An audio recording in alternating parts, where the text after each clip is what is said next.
Government کہہ رہی ہے کہ یہ ایک پہلی روایت ہے، سرکاری اسپتال میں جا سکتے تھے لیکن ان کی چوائس تھی پرائیویٹ اسپتال جانا، تو پرائیویٹ اسپتال بھیج دیا گیا.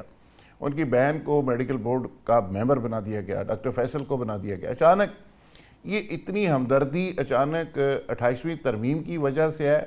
پی ٹی آئی کی سپورٹ چاہیے یا کوئی اور ڈیولپمنٹ ہے کہ اسپتال سے جس طرح نواز شریف صاحب باہر چلے گئے تھے اسی طرح اگلی منزل خان صاحب کی کوئی اور ہے؟ بہت شکریہ سر. آپ نے جو فرمایا کہ نارملی جو قیدی ہوتے ہیں ان کے لیے ایک سٹینڈنگ بورڈ بنا ہوتا ہے ٹھیک. جو معائنہ کرتا ہے قیدی کا، اور اس کو اگر داخل کر لیا جائے تو ضرورت کے تحت متعلقہ شعبے سے ڈاکٹرز کو بلا بھی لیا جاتا ہے.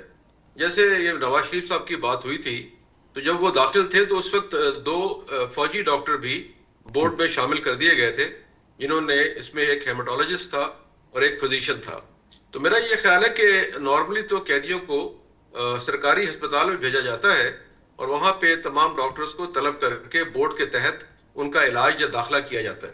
لیکن یہاں پہ کیونکہ ان کو پرائیویٹ اسپتال میں بھیجا گیا، ان کی خواہش تھی اور سپریم کورٹ نے ایک لینینٹ ویو لیا ہے، تو اس میں کوئی ایسا بری اعتراض نہیں ہے اگر وہاں چلے جائیں اور ٹھیک ہے. ڈاکٹر ان کا معائنہ کر لیں اور جو ان کا علاج ہے وہ کر دیں. کیونکہ جیل میں ہم بھی رہے ہیں اور کافی لوگ رہتے ہیں، تو جیل میں کئی بیماریاں ہو جاتی ہیں جس میں بلڈ پریشر ہے، شوگر ہے، اس کے علاوہ ڈپریشن بھی ہوتا ہے اور سٹریس بھی ہوتا ہے.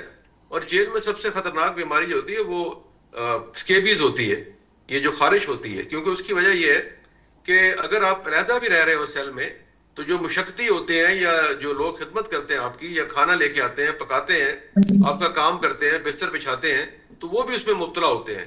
تو اس طرح جیل میں کئی بیماریاں ایسی ہیں جو عام ہوتی ہیں اور تقریباً تمام قیدی کسی نہ کسی مرحلے پہ اس سے گزر جاتے ہیں. ٹھیک تو ہے. میرا یہ خیال ہے کہ اگر سپریم کورٹ نے یہ آرڈر کر دیا ہے تو اس کو رجسٹ کرنے کے بجائے ان کا وہاں معائنہ ہو جائے، ڈاکٹر ان کو دیکھ لیں اور معائنہ کرنے کے بعد ادویات دیں اور جتنے دن داخلے کی ضرورت ہے وہاں داخل رکھیں.